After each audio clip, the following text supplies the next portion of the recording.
Olá, Deus abençoe a todos em nome do Senhor Jesus Cristo. É um prazer podermos estar juntos mais uma vez, meditando na palavra de Deus. Nós estamos chegando ao final de mais um ano, né?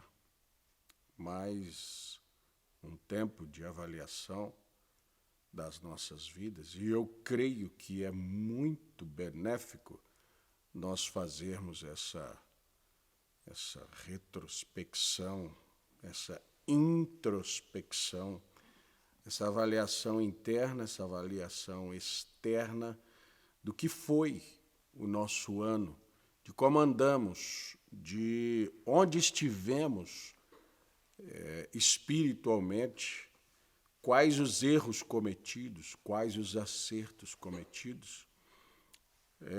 E nós vamos entender que, em alguns momentos, nós corremos grandes riscos. E esses riscos poderiam nos ter tirado completamente a possibilidade de estarmos aqui hoje, vivos, saudáveis e espiritualmente saudáveis, porque há riscos espirituais também que as pessoas correm até sem saber. Há coisas que as pessoas cometem que impedem a Deus de lhes ouvir as orações. E se nós tivermos esse tipo de conduta, você vai observar em Efésios, capítulo 5, que uma conduta errada dentro de um casamento impede a oração daquela casa de chegar até Deus. Você já pensou em uma casa que Deus não pode ouvir suas orações? Terrível. E eu gostaria de falar algo nesse nosso vídeo aqui para servir para as nossas avaliações daqui até para o final do ano. Empresas fazem essas avaliações, o comércio faz, nós devemos fazer cada dia, né? Nós lemos nos cultos de Santa Ceia, cada mês, a palavra dizendo assim: examine-se o homem a si mesmo, e assim coma deste pão e beba deste cálice. Em cada mês, cada dia de Santa Ceia, nós estamos chegando no final de um período, seja ele a nossa ceia de mês em mês, seja essa ceia de 2 em 2 meses, depende de como você toma a Santa Ceia. Aqui na igreja nós entendemos e decidimos que a cada mês nós temos um culto de Santa Ceia, para que essas avaliações sejam feitas em um período mais curto e nós tenhamos a oportunidade de consertar os erros das nossas vidas. Eu faço essa avaliação de ano em ano. Às vezes, muita coisa no decorrer de um ano já cresceu o suficiente para ser impossível de ser cortado. Você sabe que existem exames prévios que se fazem na medicina para detectar tumores, para detectar determinadas enfermidades malignas, e que, se elas forem detectadas em seu nascedouro, elas são muito mais rapidamente tratadas e algumas elas têm possibilidade de tratamento. Se não for, chega a um ponto de dizer, olha, não tem o que fazer, demorou muito, né? Então, essas avaliações precisam ser feitas constante e acaba que finais de ano se faz isso. Eu quero fazer uma pergunta para você e para mim. Durante esse ano, todas as nossas decisões foram feitas dentro da vontade perfeita de Deus? Qual é a vontade perfeita de Deus para a minha vida? Geralmente as pessoas perguntam assim, qual a vontade de Deus para a minha vida? Eu estava ouvindo um dia desse e estávamos lendo, eu e o pastor Vanderlei estávamos lendo o nome de uma igreja, mais ou menos assim, Templo dos Sonhos de Deus para você. Deus não sonha, Deus projeta, Deus coloca, expõe a sua vontade perfeita, guarda a palavra perfeita.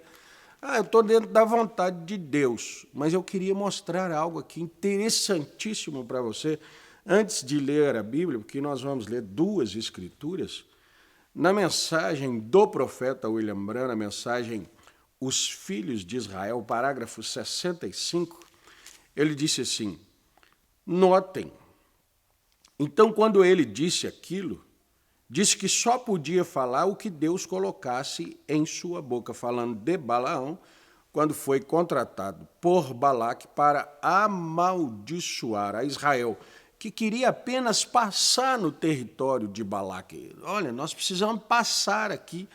Aí ele disse, o gado de vocês vai acabar com os nossos pastos, muita gente passando, não quero que passe aqui dentro, esse povo é muito forte, vai que esse povo de uma hora para outra resolve tomar nosso território. O que ele pensa?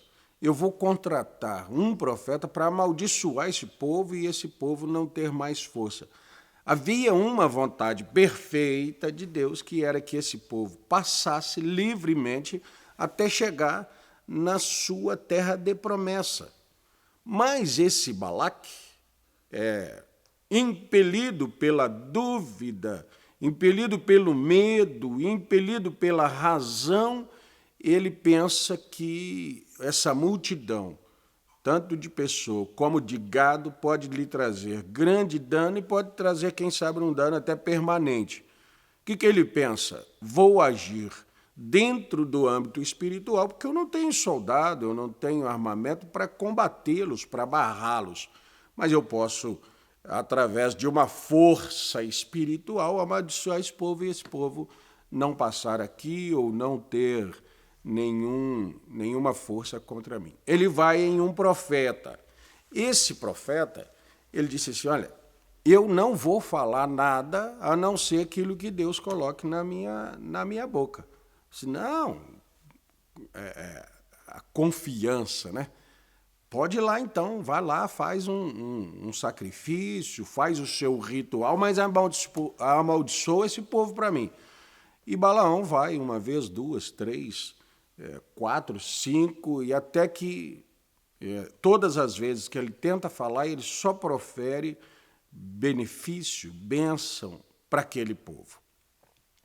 Mas esse Balaão, ele sabe de uma maneira de fazer o povo transgredir, e logo transgressão tem o seu devido pagamento, que é maldição.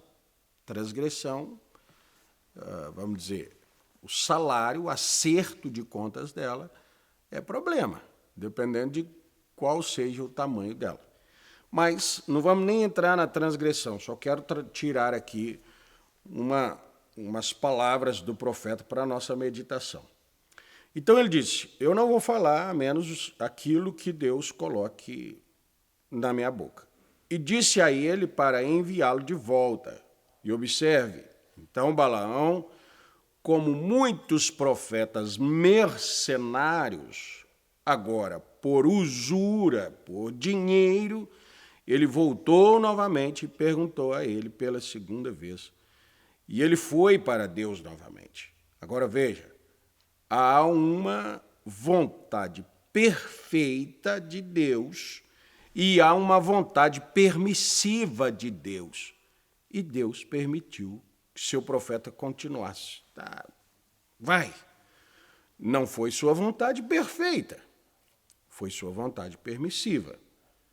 Eu penso que essa tarde é a mesma coisa sobre estes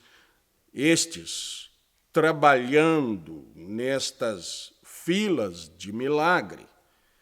Talvez seja a vontade permissiva de Deus, mas não é sua vontade perfeita. Vocês devem crer na minha palavra. Qualquer vontade perfeita de Deus para o seu povo, referente à cura, à adoração, a prestar cultos, Deus tem a Bíblia já manifestando a vontade perfeita de Deus. Mas o mundo religioso, ele está insistindo com Deus e fazendo orações e jejuns e consagrações. E você observa aí nas televisões, os programas, nós estivemos tantas horas em jejum, nós estamos fazendo uma campanha. O povo está buscando a Deus para milagres. E aí, acontecem esses milagres, sim. E essa pessoa que recebeu o milagre, ela acaba tornando-se presa que eu digo, não é prisioneiro, mas é a presa e o caçador, né? Acaba tornando-se presa daqueles que insistiram com Deus. Deus permitiu o seu poder ser fluido e as pessoas receberam um benefício. Mas essas pessoas pagaram por aquilo. Essas pessoas amontoaram igrejas, amontoaram dinheiros, essas pessoas estão fazendo um dano para o evangelho irreparável. O evangelho está manchado, o evangelho está desacreditado por causa desse tipo de coisa. Ah, mas foi Deus que curou? Foi. Deus que curou e curou dentro da vontade permissiva, porque a vontade perfeita é que essas próprias pessoas pudessem orar, colocarão as mãos sobre os enfermos e os curarão. De graça dai o que de graça receberem. Essa seria uma vontade perfeita de Deus. O próprio Senhor Jesus Cristo diz, quando você tiver um problema, entra no seu quarto em secreto e ora em secreto. Seu pai que está em secreto te responde e você recebe a sua bênção. Agora, o povo não está querendo isso. O povo está querendo ir ali, comprar e voltar abençoado. Deixa eu mostrar para você outras duas situações de vontade permissiva de Deus. Em São Mateus, capítulo 19, lemos assim, verso 1. E aconteceu que, concluindo Jesus esses discursos, saiu da Galiléia e dirigiu aos confins da Judéia, além do Jordão. E seguiram-no muitas gentes e curou-os ali. Então chegaram ao pé dele os fariseus, tentando-o, dizendo-lhe, é lícito ao homem repudiar sua mulher por qualquer motivo? Olha aqui uma coisa que o mundo está dentro de uma permissão de Deus e não dentro de uma perfeição de Deus. Ele, porém, respondendo, disse, não tendes lido que no princípio o Criador os fez macho e fêmea? Quer dizer, sem plural aqui, singular, um casal de qualquer coisa. E disse, portanto, deixará o homem pai e mãe, se unirá à sua mulher, e serão os dois numa só carne. Viverão até que a morte os separe, serão fiéis, serão perdoadores, serão consideradores, serão leais, viverão a vida correta, passarão por cima de coisas, terão problemas, vencerão os problemas. Essa é a vontade perfeita de Deus para um casamento. Assim não são mais dois, mas uma só carne. Portanto, o que Deus ajuntou, não separe o homem. Desculpa aqui elevar a voz. Disseram-lhe eles, então por que Moisés mandou dar-lhe carta de divórcio e repudiá-la? Espera aí, Moisés por acaso mandou? Vamos ver a vontade perfeita de Deus. Disse-lhe ele. Então, disse-lhes ele, Moisés, por causa da dureza do vosso coração, vos permitiu repudiar a vossa mulher. Mas, no princípio, não foi assim. Pode? Não, de jeito nenhum. Pode separar? Não, de jeito nenhum. Não, mas Moisés mandou. Moisés não mandou coisa nenhuma. Moisés permitiu por causa da dureza, da pressão, da imposição, do tanto de de vezes que as pessoas foram nele, Moisés, eu não dou conta, eu tenho que largar, eu tenho que fazer isso ou aquilo, aquela mulher, aquele homem, permitiu, dá uma carta de divórcio para ela lá. Aí as pessoas já acham que é liberado.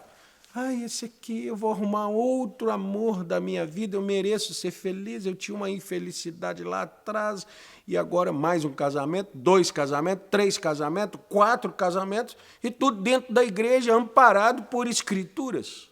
Mais uma escritura aqui.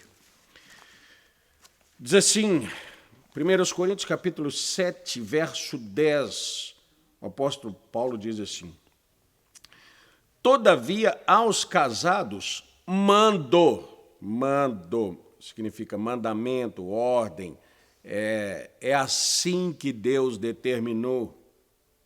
Mando não eu, Paulo, mas o Senhor, que a mulher não se aparte do marido. Vontade perfeita de Deus. Vontade permissiva de Deus começa com a pequena palavra se. Aí dentro desse se você vai lá no que Jesus falou e coloca.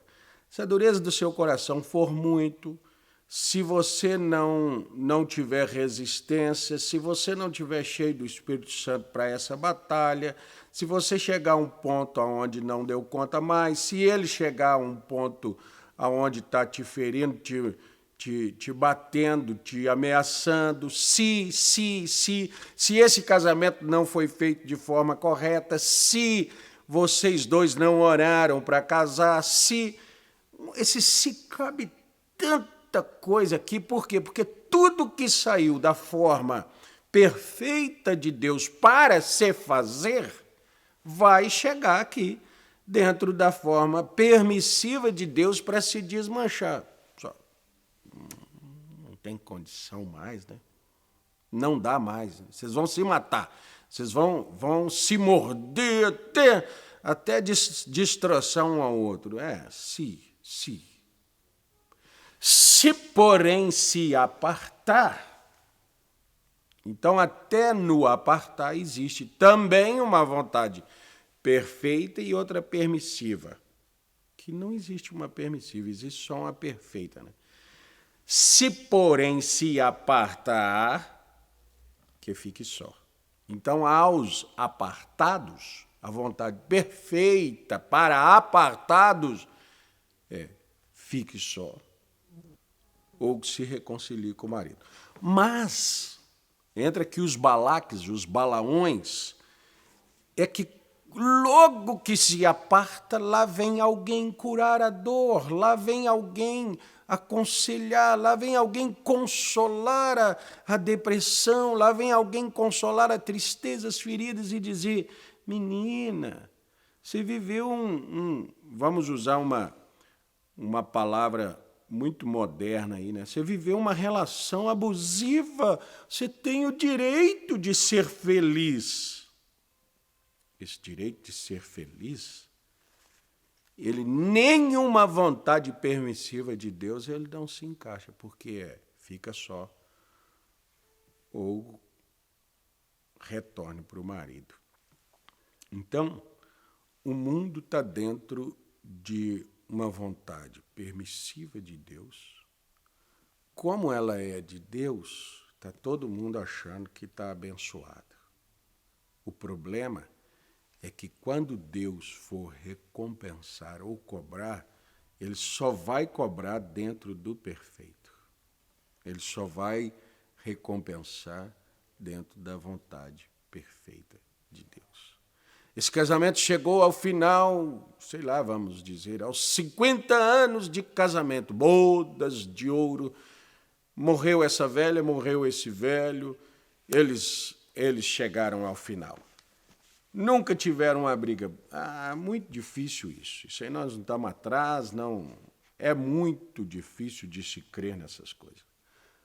Mas esse casamento chegou ao final com esses dois se perdoando, se compreendendo, renunciando, deixando coisas de lado Então, esse casamento foi uma ferramenta, um instrumento de Deus para aperfeiçoamento cristão dos valores, dos atributos de Deus, perdão, lealdade, dos frutos do Espírito, da estruturação e preparação de uma pessoa preparada para um lugar preparado. O céu é um lugar preparado para pessoas preparadas.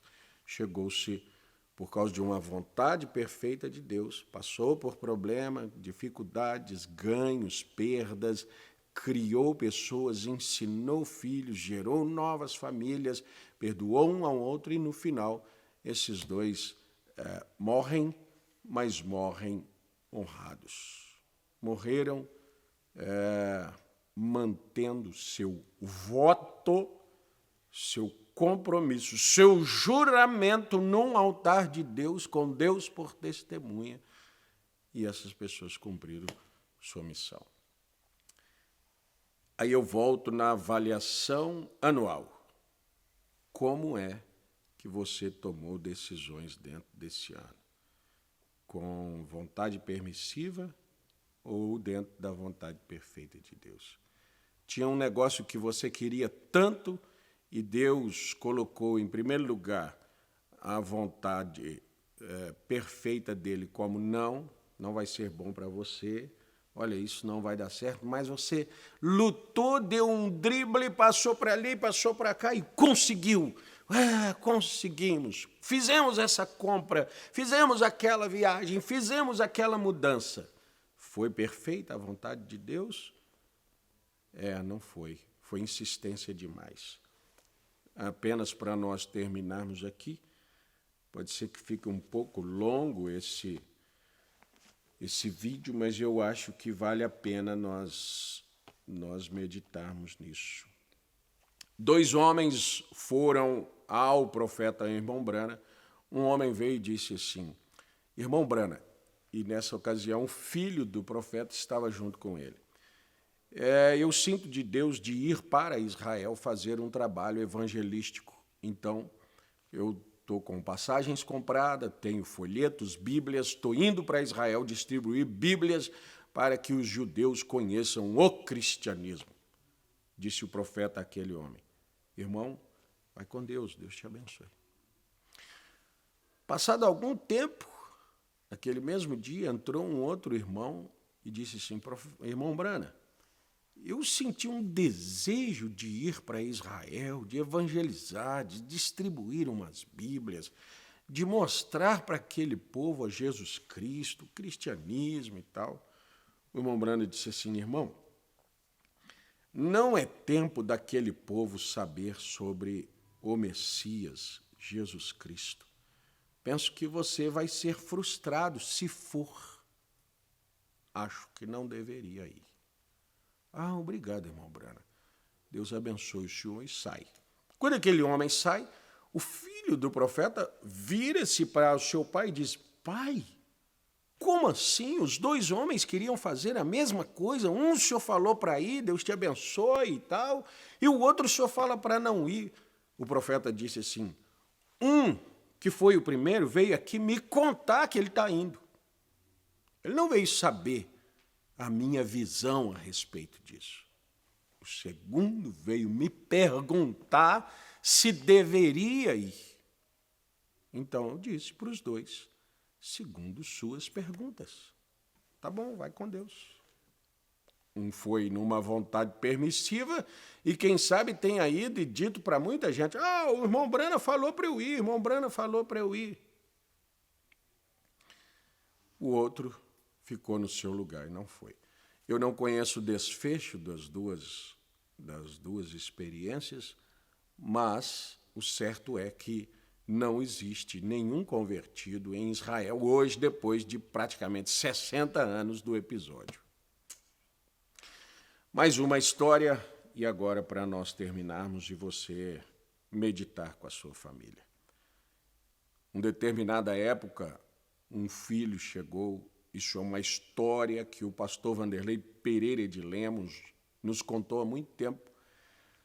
Um filho chegou para o pai e disse: pai, eu quero ir nadar com os meus colegas lá na lajinha. Era um lugar onde tinha uma laje, um poço, assim, bom. Aí o pai disse: não, não vai. Não, não tá bom, tá perigoso, não vai. Pai, deixa eu ir, pai. Não. Pai, tá todo mundo indo, pai. O que que tem? Deixa eu ir, deixa. Já viu? Adolescentes, né? Ou crianças. Pai, o que que tem, pai? Todo mundo vai, pai. Pai, deixa eu ir, pai, deixa eu ir. O pai falou: vai, então. Aí ele foi. O pai deixou. Vamos avaliar. O pai deixou? Pergunta sempre isso. O pai deixou? Deixou. Deixou não. O pai liberou porque você estava enchendo a paciência dele, então ele deixou. Aquele garoto afogou-se e logo veio a notícia: o seu garoto morreu lá na lajinha. Aí o pai vai para lá e os bombeiros e procura, e procura, e procura, e não acharam naquele dia, e no segundo dia de buscas não achou, no terceiro dia de busca encontraram o seu filho. Quando encontrou o filho, ele já estava inchado assim, já. Aí aquele pai veio e viu aquele garoto inchado na beira da água, assim. O pai foi no mato, cortou uma vara e deu uma surra naquele cadáver inchado e dizendo assim: eu devia ter te batido naquela hora que você estava me pedindo, e batendo, e batendo. Aquele pai ficou mentalmente perturbado com aquela situação e bateu naquele cadáver. O que vale bater num cadáver? O que vale bater num cadáver? E esse cadáver pode ser o seu negócio, a sua mudança, a sua viagem. Eu não devia ter ido, eu não devia ter feito. O ruim quando esse cadáver é seu casamento. Não é? Mas e a insistência antes para fazê-lo? Você termina o ano na vontade perfeita de Deus ou está tudo bem para você ficar na permissiva? Que Deus te abençoe. Eu espero ter te ajudado a fazer as suas avaliações de final de ano e procurar pela vontade perfeita de Deus. Deus abençoe. Até nosso próximo vídeo.